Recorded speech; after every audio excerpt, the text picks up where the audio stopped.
Hello বন্ধুরা, কনে দেখা আলো ধারাবাহিকে আজকের আগামী পর্বে আমরা এমনটাই দেখতে পাব। লাজু, একটা কথা বলো তো লাজু, কেন তুমি আমার জীবনে এলে? কেন আমার ভালো লাগা খারাপ লাগা নিয়ে অন্য একজন মানুষকে টেনে আনছ? তুমি কি ভেবেছ বনলতা দিদি চলে যাওয়ায় আমি খুশি? কেন এমন মনে হলো? একবারও কি সত্যিটা জানতে চাওনি? সাবধান, আমার নামে উল্টোপাল্টা কথা আর বলবে না। আমি কি এতটাই নিষ্ঠুর যে কারো কষ্টে আনন্দ পাব? রাজু, আমি তোমাকে দোষ দিচ্ছি না লাজু। লাজু, তাহলে এটা কি? নিজের স্ত্রীকে তুমি আটকাতে পারোনি, তার দায় আমার ঘাড়ে চাপাচ্ছ কেন? ভুলে যেও না, লাজু না থাকলে তোমরা একে অপরকে কোনোদিন খুঁজে পেতে না। আমি দূরের গ্রাম থেকে এসে সত্যিটা তোমাদের সামনে এনেছি।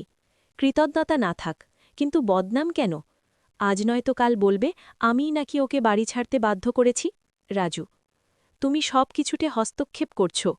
লাজু, হস্তক্ষেপ? সকালে জলখাবার দিয়েছি, রাতে অপেক্ষা করেছি, এগুলোই যদি অপরাধ হয় আমি ক্ষমা চাইছি। কিন্তু বনলতা দিদি চলে যাওয়ায় আমি খুশি হইনি, এটা বুঝতে এত কষ্ট কেন? তুমি কি পড়বে, কোথায় যাবে, সব কিছুতে আমি কথা বলছি বলে তোমার এত সমস্যা? রাজু, কারণ তুমি আমাকে নিয়ে বেশি ভাবছ। লাজু, সেটারই তো প্রশ্ন। অচেনা মানুষের জন্য কেউ এতটা ভাবে? যদি আমার জন্য তোমার কোনো অনুভূতিই না থাকে, তাহলে আবার জিজ্ঞেস করি, কেন তুমি আমার জীবনে এলে?